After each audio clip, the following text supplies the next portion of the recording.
Barrister রুমিন ফারহানা ত্রয়োদশ জাতীয় সংসদ নির্বাচন সামনে রেখে রোডম্যাপ ঘোষণা করেছে নির্বাচন কমিশন। ভোটের রোডম্যাপ ঘোষণাকে স্বাগত জানিয়েছে বিএনপি। নির্বাচন নিয়ে আপনাদের দলের মধ্যে যে ষড়যন্ত্রের সংশয়, সেই সংশয় এবার কি দূর হয়েছে, নাকি আরো ষড়যন্ত্রের গন্ধ এখনো পেয়েই যাচ্ছেন? আপনার প্রশ্নে যাবার আগে আমি যে বিষয়ে তিন বক্তা আলোচনা করলেন সেটা নিয়ে কিছু কথা বলতে চাই। নিশ্চয়ই আপনার অনেক কথা জমে আছে। জি, দেখুন, আমরা 2024-এ আমি আমারটা বলি, অনেক প্রত্যেকে যার যার স্বপ্ন নিয়ে মাঠে নেমেছিল।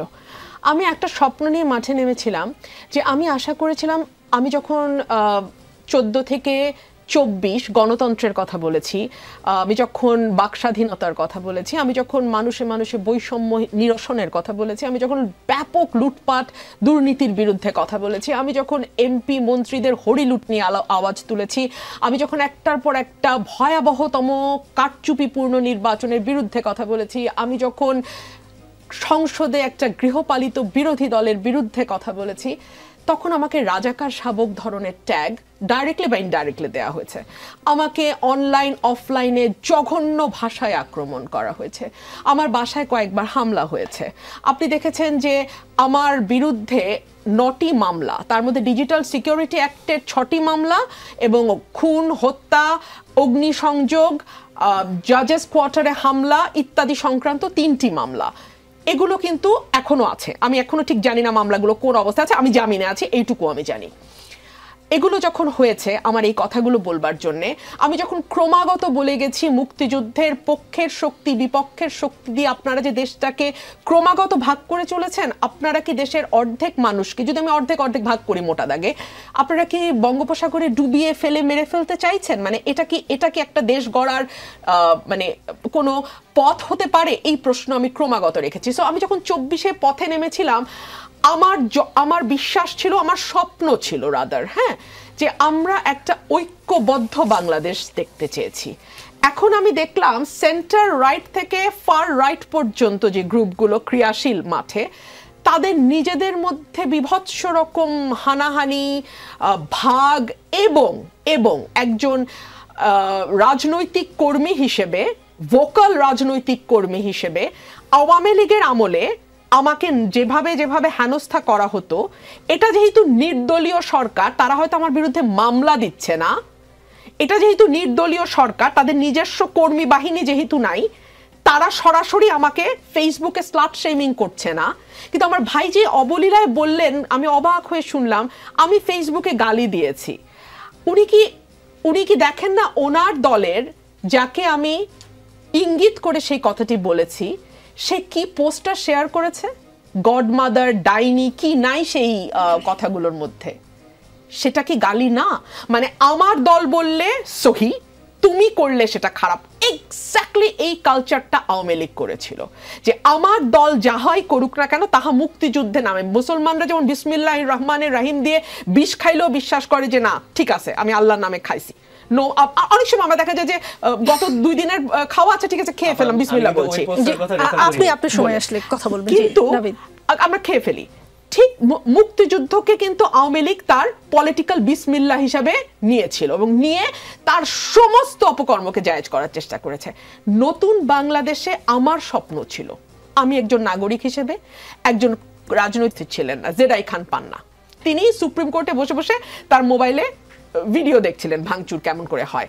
সো কার ডাকে আমরা সমবেত হচ্ছে মানুষজন, সেটাও একটা দেখার বিষয়। 1, 2 হচ্ছে যারা ওখানে গিয়েছিলেন তারা কি সত্যি কোনো নিউজ হতে পারতেন বলে আপনি বিশ্বাস করেন?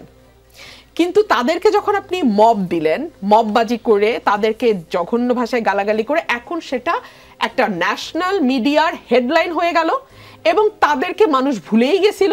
তাদেরকে আবার নতুন করে আমরা, লতিফ সিদ্দিকী যে বেঁচে আছে এটাই আমরা অনেকে জানতাম না, মানে ভুলে গেছিলাম, ভাবছিলাম হয়তো মারাই গেছেন উনি, কিন্তু উনি আসলে বেঁচে আছেন। এবং ওনাকে একটা গোষ্ঠীর কাছে ওনাকে হিরো করে ফিরিয়ে আনা হলো। কিন্তু যদি ধরেন আপনি একদম চুপচাপ থাকতেন, কি হতো? কেউ জানতেই পারতো না। আমার ভাই গালিব যে কথাটা বলেছেন, আওয়ামী লীগ এদের মধ্যে দিয়ে ফিরে আসতে পারে না, গালিব হয়তো বলেনি, এটা হাদি হয়তো বলেছেন বা দুজনের একজন বলেছেন, হ্যাঁ, যে ওরা ফিরে আসতে পারে। হ্যাঁ, এই ভয়টা ডেফিনেটলি থাকবে যে ওরা ফিরে আসতে পারে। কিন্তু নিকোল, আমি আপনাকে বলি, যদি আওয়ামী লীগ ফিরে আসে, সেটা ফিরে আসবে আমাদের ব্যর্থতার জন্য। যদি আওয়ামী লীগ ফিরে আসবে আমরা ঐক্যবদ্ধ হতে পারি নাই, পরস্পরের মাংস খুবলে খাবার চেষ্টা করেছি, সেটা মুখের ভাষা দিয়ে হোক আর সেটা মত তৈরি করে হোক, সেভাবেই আওয়ামী লীগ ফিরে আসবে। আপনি দেখেন, এই যে জুলাই অগস্টের পর খুঁজে খুঁজে খুঁজে 7 জন বীর শ্রেষ্ঠর ভাস্কর ভাঙা হলো, তাতে কি হলো? হাসিনা আবারও প্রমাণ করার বা বলার সুযোগ পেল, প্রমাণ করা তো এটা ইতিহাসের ব্যাপার, বলার সুযোগ পেল যে মুক্তিযুদ্ধ একমাত্র আওয়ামী লীগের হাতেই নিরাপদ। যখন আপনি মুক্তিযোদ্ধাদের গলায় জুতার মালা পরালেন, এই ঘটনা হাসিনার আমলেও হয়েছে, 2-1টা, হয় নাই যে তা না, কিন্তু এখন যখন হচ্ছে, হাসিনা এবং তার দল ভবিষ্যতে রক ফুলিয়ে বলতে পারবে, বা এখনই তারা ডেফিনেটলি বিদেশে বলছে 2,500 কোটি টাকা যদি এসালম দিয়ে থাকে, সেই টাকা তো আর নিশ্চয়ই তিনি প্রসাধনী কিনে ব্যয় করছেন না, সেই টাকা তো পলিটিক্যালি কাজেই ব্যয় হচ্ছে।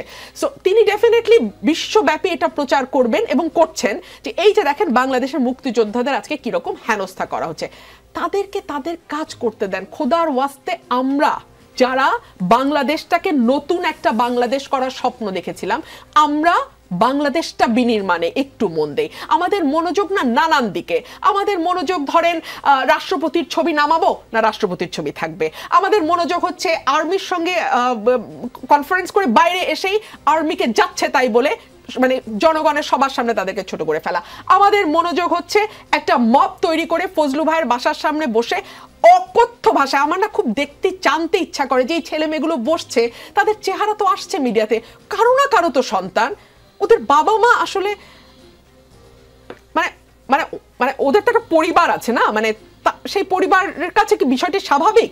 ওরা কি ঠিক এটাই শুনে শুনে শুনে শুনে বড় হয়েছে, যেটা স্লাম এরিয়াতে সকালই শুরু হয় বাথরুমের দখল নিয়ে কুৎসিত গালাগালি করে, কিংবা পানির কলের পানি আগে কে নিবে সেটা নিয়ে ভয়ঙ্কর কুৎসিততম গালাগালি দিয়ে দিন শুরু হয়? তাহলে কি ওরা কি ওখান থেকে এসছে, ওটার সাথে তারা অভ্যস্ত, ওইভাবে তারা বড় হয়েছে? এই প্রশ্নগুলো কিন্তু আসে। বাংলাদেশে বিরাট একটা অংশ ব্রেইন ড্রেইন হয়ে দেশের বাইরে চলে গেছে নিকোল, বিরাট অংশ। গত 40 বছরে শিক্ষিত মধ্যবিত্ত যে পরিবারগুলোর সব অংশে নির্মূল হয়ে বাংলাদেশ থেকে চলে গেছে। আজকে বাংলাদেশে এই জায়গায় আসার পেছনে তাদের দায় সবচাইতে বেশি। আমাদের পরিবার, আপনাদের পরিবার, দেখবেন চারপাশে তাকিয়ে কেউ নাই বাংলাদেশে। কেন?